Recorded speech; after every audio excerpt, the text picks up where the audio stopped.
Hey noble ones! On this video I'd like to talk about the historical figure of Jesus of Nazareth, as reported by the ancient Romans, or as his name was probably pronounced in his language, Yeshua.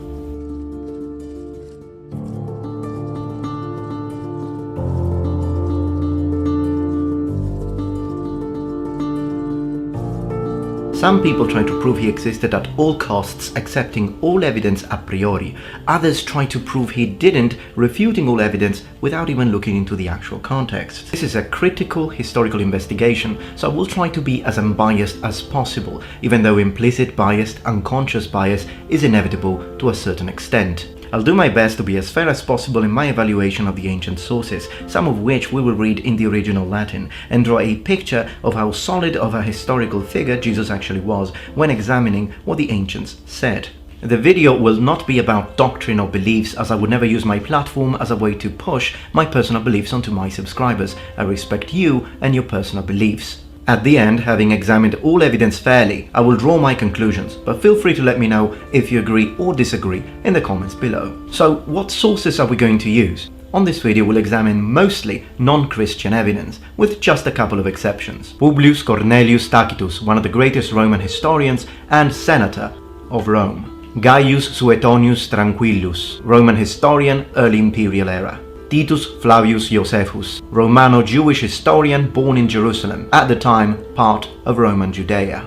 Gaius Plinius Caecilius Secundus, better known as Pliny the Younger, Roman magistrate, lawyer and author. Emperor Trajanus, Emperor Hadrianus. For non-Roman authors we're going to read from Lucian of Samosata, a Syrian satirist and rhetorician, and Mara bar Serapion, Stoic philosopher from the Roman province of Syria. Now we're going to jump right into the historical mentions, and at the end of each mention I will give you a sort of validation, so I'll tell you how much validity that mention has. But in order to fully understand and appreciate these mentions, there are two things that I need to talk about, and I'll do that in the second part of the video, so make sure to watch until the end because they're very important. First, the actual historically most plausible date of birth of Jesus of Nazareth, which is now most historians agree that it's not going to be 1 AD, it's a different date, and I'll tell you about it, I'll justify it historically, and secondly, the most probable date of his actual crucifixion. And these are important for the following reason. Usually people who try to disprove the existence of historical Jesus use these 2 points of argument. The source materials that we are going to examine are not contemporary to his life. If such an important man was to be around, Roman authorities would have definitely said much more about him. Both statements are actually very interesting, but ultimately hold no water, and I'll justify this because of 2 reasons. First is the actual contextualization of when Jesus existed, which is very important, but secondly, it's also the real historically accurate perspective of Roman central power. So again, make sure to watch until the end. First we're going to use the surviving portions of Tacitus' 2 major works, the Annales and the Historiae, where he speaks about the reigns of several emperors, such as Tiberius, Claudius, Nero, basically after the death of the first emperor Augustus in 14 AD, all the way up to 70 AD, which is roughly speaking the date of the first Jewish-Roman war, which dates from 66 to 73. It's in his final work, Annals of Imperial Rome, book 15, chapter 44, that Tacitus talks about Christ. He talks about his execution by Pontius Pilatus, who was the 5th governor of Judea under Emperor Tiberius, and the presence and existence of early Christians in Rome. In this book specifically, he is chronicling the burning of Rome, which happened in 64 AD. Sed non ope humana, non largitionibus principis, aut deum placamentis, decedebat infamia, quin iussum incendium crederetur. But all human efforts, all the lavish gifts of the emperor, and the propitiation of the gods did not banish the sinister belief that the conflagration was the result of an order. Ergo, abolendo rumori, Nero subdibit reos et quaesitissimis poenis advegit, quos per flagitia in visos vulgus Christianos appellabat. Consequently, to get rid of the report, Nero fastened the guilt and inflicted the most exquisite tortures on a class hated for their abominations, called Christians by the populace. Auctor nominis eius Christus Tibero imperiante per procuratorem Pontium Pilatum supplicio adfectus erat, repressaque in praesens, exitiabilis, superstitio rursum erumpebat, non modo per Iudaem, originem eius mali, sed per urben etiam, quo cuncta undique atrocia aut pudenta confluunt. Christus, from whom the name had its origin, suffered the extreme penalty during the reign of Tiberius at the hand of one of our procurators, and a most mischievous superstition, thus checked for the moment, again broke out not only in Judea, the first source of the evil, but even in Rome.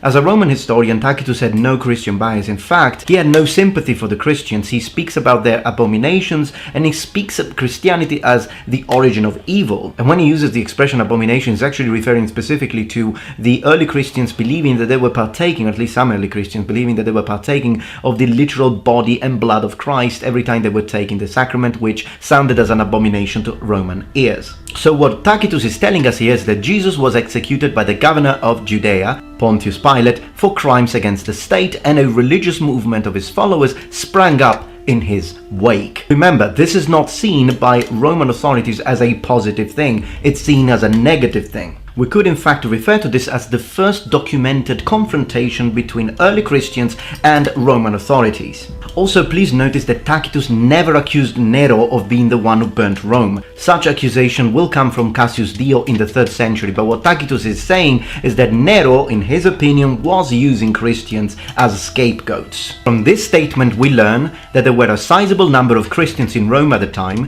that it was possible to distinguish between Christians and Jews in Rome, and that at the time pagans made a connection between Christianity in Rome and its origins in Roma Judea. Okay, so let's discuss the validity. Most scholars consider Tacitus' explanation and mentions of Jesus and his execution to be of high historical value, and it is generally considered to be an authentic, independent Roman source. To add to that, we have to remember that when Tacitus wrote history, if he considered the information that he was presented to be not entirely reliable, such as hearsay or something that he hadn't witnessed himself, he would normally add indications for the readers. No such indication has been added to this specific mention. As a negative point, however, I do need to mention the fact that no original manuscript from Tacitus is preserved to this day, and the majority of what we have are copies, or we should say later copies, some of which were made by Christian monks.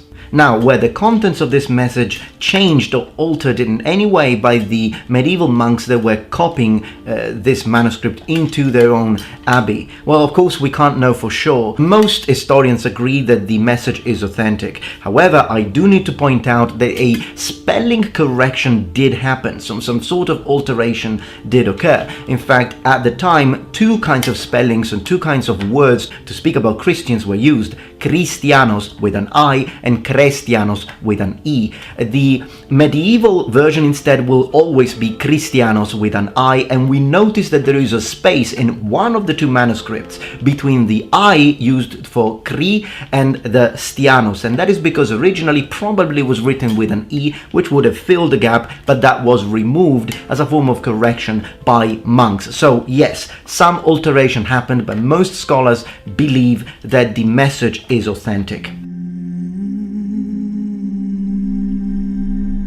Now let's talk about the very famous Testimonium Flavium written by Josephus, a very famous Romano-Jewish historian. But what do we mean by Romano-Jewish? You see, Josephus was born in Jerusalem, and he was the leader of the forces in Galilee that fought against the Romans. So initially, he was an enemy to Rome. The thing is that when he faced the legions of Vespasianus in 67, he was defeated and captured. Now, the only reason why Vespasianus, or Vespasian, didn't kill him is because supposedly Josephus had prophesied that Vespasianus would become emperor. And in fact, 2 years later, in AD 69, Vespasianus does become the emperor of Rome, and he likes Josephus because of this. So he keeps him first as a slave, then as a translator, and eventually, when Josephus fully defected to the Roman side, he is granted Roman citizenship, which is what we mean by saying that he was Romano-Jewish. He even served as the translator when Titus, Vespasianus' son, led the siege of Jerusalem in AD 70. He wrote the Antiquities of the Jews, in which he mentions several biblical figures, including Jesus Christ, John the Baptist, James, the brother of Jesus, Pontius Pilate, the Sadducees, the high priests, and the Pharisees. So all of this can be cross-referenced with the Gospel. At this time there was a wise man who was called Jesus, and his conduct was so good and he was known to be virtuous. And many people from among the Jews and other nations became his disciples. Pilate condemned him to be crucified and to die, and those who had become his disciples did not abandon his discipleship. They reported that he had appeared to them 3 days after his crucifixion and that he was alive. Accordingly, he was perhaps the Messiah, concerning whom the prophets have recounted wonders. Now, of course, this is a very powerful testimony, but we are not 100% sure if we can fully trust it. Most of the testimony has very strong historical validity, but a Jewish man who had defected into Rome, calling Jesus the Messiah, and specifically speaking about the resurrection after 3 days, are thought to be maybe Christian alterations. It is, however, widely accepted that this testimony originally consisted of an authentic nucleus with a reference to the execution of Jesus by Pilate, which was then the subject to interpolation. Now, this is a very big discussion and I can't really jump into it in details because just from 1937 to the 1980s, 87 articles have been written about the validity of this, and there are people taking their stance in all sorts of positions. People that say it's completely useless, people that say it's 100% correct, and people that take a sort of middle ground. I take the middle ground. I believe that the nucleus, the core, speaking about Jesus and his execution, are correct, but it is possible that both the resurrection and the mention of the word Messiah were added. It is also interesting to see that there is another writer, a Christian writer, the very first one to speak about this testimony specifically, and it's Origen. And hear what he says. Origen said of Josephus, although not far from the truth, he did not believe in Jesus as the Christ, an affirmation that was repeated in his Contra Celsum. Because of this, I believe that it's highly likely that he did actually mention Jesus Christ and the crucifixion, but he didn't mention the other two things. Otherwise, this Christian author wouldn't have even have any reason to complain. Let's now read the words of Magistrate Pliny the Younger, who was the governor of Bithynia in Asia Minor. The Christians were in the habit of meeting on a certain fixed day before it was light, when they sang in alternate verses a hymn to Christ as to a God, and bound themselves by a solemn oath, not to any wicked deeds, but never to commit any fraud, theft, or adultery, never to falsify their word, nor deny a trust when they should be called upon to deliver it up. After which it was their custom to separate, and then reassemble to partake of food, but food of an ordinary and innocent kind. Later, Pliny writes a letter to Emperor Trajanus, and he specifically says that the teachings of the Christians were, open quotes, excessive and contagious superstition, close quotes. He also says that Christians attracted people of all social classes, of all genders, and of all ages. Now let's read the reply from Emperor Trajanus. The method you have pursued, my dear Pliny, in sifting the cases of those denounced to you as Christians is extremely proper. It is not possible to lay down any general rule which can be applied as the fixed standard in all cases of this nature. No search should be made for these people. When they are denounced and found guilty, they must be punished, with the restriction, however, that when the party denies himself to be a Christian and shall give proof that he is not, that is, by adoring our gods, he shall be pardoned on the ground of repentance, even though he may have formerly incurred suspicion. Informations without the accuser's name subscribed must not be admitted in evidence against anyone, as it is introducing a very dangerous precedent and by no means agreeable to the spirit of the age. Now, this is extremely significant. First and foremost, what does the emperor mean when he says, the method you have pursued, my dear Pliny, in sifting the cases of those denounced to you as Christians is extremely proper? Well, you have to understand one thing about both Pliny the Younger and Tacitus. Both both of them had the duty of supervising trials of Christians, which is precisely why they documented it. So in this letter, Emperor Trajanus is saying, yes, very good, you're doing well, they need to be stopped. But even more interesting is what he says about his gods, and this really gives us the first perspective as the first part of those two introductory lines that I mentioned at the beginning, the perspective of the Romans. Now this is the religious perspective of the Romans. When people tell you, why didn't the Romans do something if there was a man preaching in Judea such as Jesus, why don't we have much more information about it? Well, the answer is, as you can read from the letter, the words of the emperor himself, from the point of view of the Romans, religious freedom was something that it was always granted. In other words, the Romans didn't care what god you were worshipping in your lands. Once it became a Roman province, all they wanted to make sure is that it remained under Roman control. But a certain degree of religious freedom was always given, so we shouldn't imagine that to the Romans it really meant much that a preacher was going around preaching some doctrine that they thought was strange. To the point of view of the Romans, you can worship whatever god you want. We beat you in battles, our gods are more powerful than yours, and that's all that matters. So why does the situation change now? Well, the reason why the situation changes now is because we're talking about Christians in Rome. So it is only when these followers of Christ enter Rome and Greece, so very, very close provinces to Rome, that the Roman authorities, the central power of Rome, starts to be actually interested in Christians. As far as Jesus was ministering in Judea, they did not care. Even the miracles, if you think about it, even if miracles were reported to Roman emperors or the Roman authorities, they would have been shrugged off either as superstition, as we can see, in fact, the word is used, but even if they were to believe it, this is how it would go. Our Kaiser, there is a man who is performing miracles in Judea. A magician in Judea? What sort of miracles? He can raise people from the dead.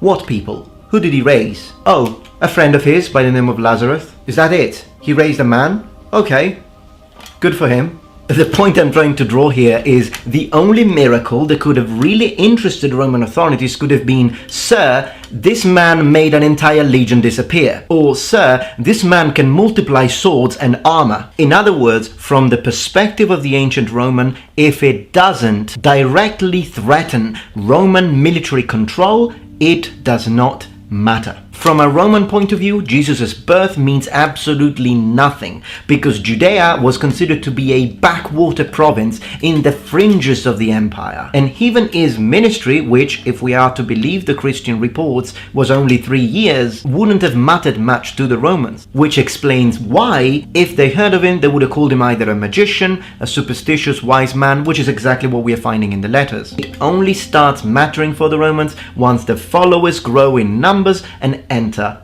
Rome. As far as the validity of Pliny the Younger's testimony, it's complete general consensus that it's authentic. Also because we have the letter of response of Emperor Trajan, which again speaks about the same thing, so the two things can be double-checked and cross-referenced. It's authentic.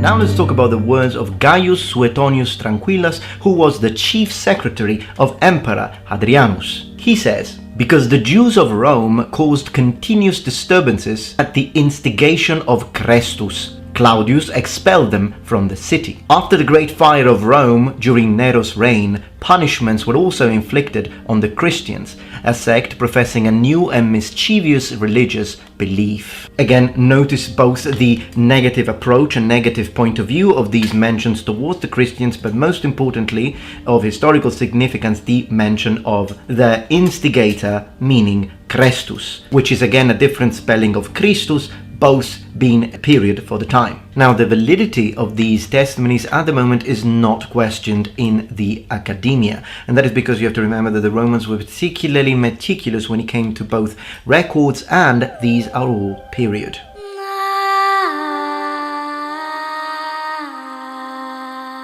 Now let's talk about non-Roman mentionings, and one of the most interesting ones is a letter written by Mara bar Serapion of Syria. To give you a little bit of context, at this time the writer was in prison and he was writing this letter to his son. He says, "What advantage did the Athenians gain from putting Socrates to death? Famine and plague came upon them as a judgment for their crime. What advantage did the men of Samos gain from burying Pythagoras? In a moment their land was covered with sand. What advantage did the Jews gain from executing their wise king?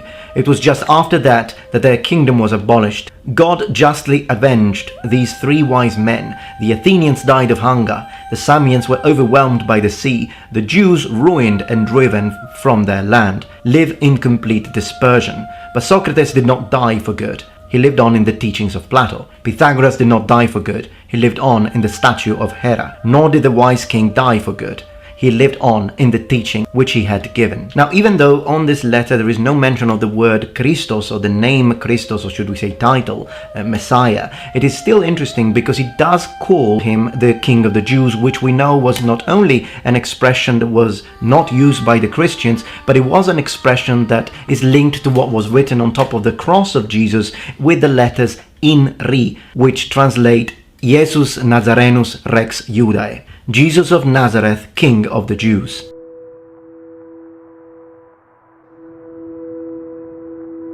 But again, beyond Rome, we have got the satirist Lucian of Samosata. In his writing, he's actually mocking the Christians, and here is what he says. "The Christians, worship a man to this day, the distinguished personage who introduced the novel rites and was crucified on that account. You see, these misguided creatures start with the general conviction that they are immortal for all time, which explains the contempt of death and voluntary self-devotion which are so common among them.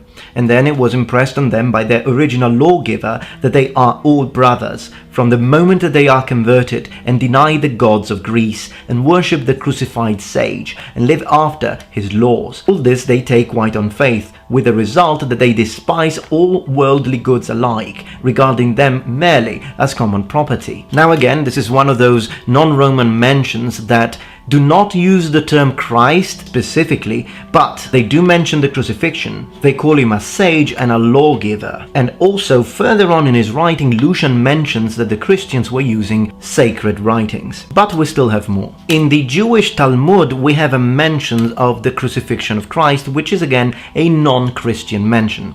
It reads, "On the eve of the Passover, Yeshu was hanged. For 40 days before the execution took place, a herald went forth and cried, 'He is going forth to be stoned because he has practiced sorcery and enticed Israel to apostasy. Anyone who can say anything in his favor, let him come forward and plead on his behalf.' But since nothing was brought forward in his favor, he was hanged on the eve of the Passover." This was written between 70 and 200 AD. We already know that the majority of historians, scholars and Biblists all understand and agree that 1 AD, the traditionally accepted date of birth of Jesus, is incorrect, and it's because of a calculation error made during the creation of the Gregorian calendar. That is also strengthened by the testimonies that we have on the Gospels themselves. Both Luke and Matthew associate Jesus' birth with the time of Herod the Great. Now notice, the time of Herod the Great, not his son Herod the Great, who was the king of the Jews. Now Herod the Great historically, and that's a historically proven date, dies in 4 BC.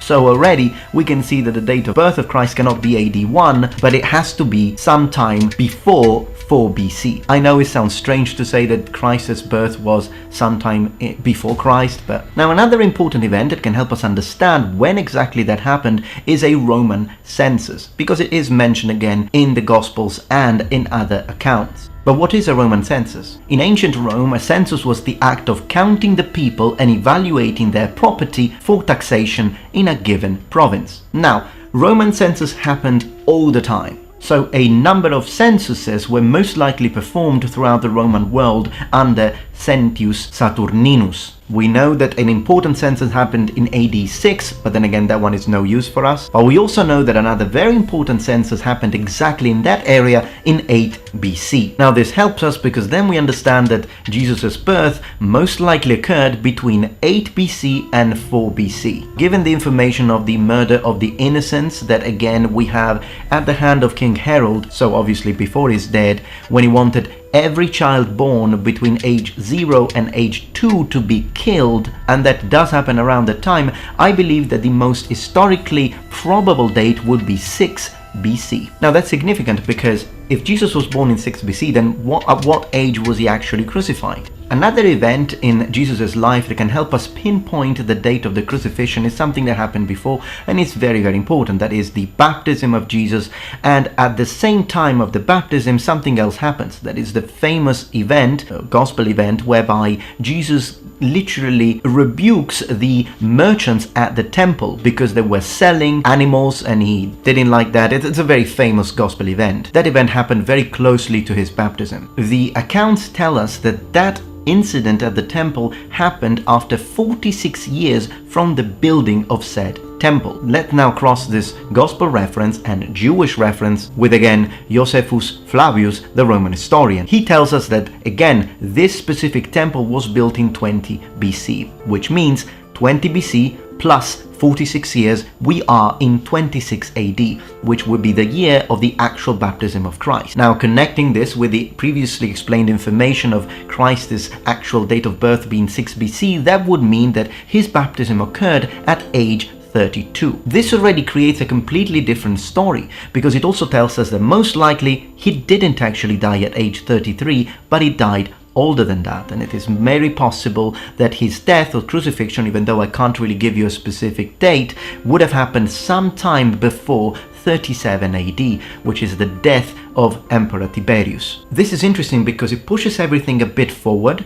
It tells us that he was alive longer than we thought. It tells us that he was born before that we thought. And it also means that if you look at these two dates now, the historian Josephus Flavius that we are reading today was born specifically in AD 37, which means he would have been born sort of immediately after Jesus' crucifixion. So he would have been basically contemporary. And Publius Cornelius Tacitus himself, who was born in 55, it would have been very close to the very end of Jesus' life and then the beginning of the ministry of his followers. All of this is interesting because it means that the majority, not all of them, but the majority of the accounts that we have read today would have happened within approximately 40-50 years from Jesus' death, which is extremely close and we could say basically contemporary from a historical standpoint. I mean, when we talk about a lot of the information that we say about Alexander the Great, well, some of the things are actually 400 years after. Not everything, but some of the things are 400 years after and they are still considered valid. So I would say that these events and the testimonials that we have read, the majority are relatively contemporary. So, with all being said, in conclusion, what is my conclusion about the historical figure of Jesus or Yeshua? We have enough historical information to state confidently that Jesus of Nazareth existed and was a historically proven figure. His appeal extended beyond the Jews and included Greeks. Jewish leaders of the day had an unfavorable opinion of him. He was mostly ignored by Roman authorities until his followers started preaching, which justifies the reason why we don't have more information about him while he was still alive. He was then crucified when Pontius Pilate was prefect of Judea. And that concludes our journey, historical journey into the life of Jesus as far as his historical figure is concerned. If you liked this video, please thumbs up, and if you want me to continue this and make it into a series, we could discuss, for example, what he would have probably looked like and sort of examine early art and modern art and see what gets closer to a more historically probable appearance and look, and many other interesting topics. So let me know what you think in the comments below. Thank you so much for all of you who have watched up to this point, because I mean this is a very long video. Thank you so much, and remember, the Metatron has spread his wings. Goodbye.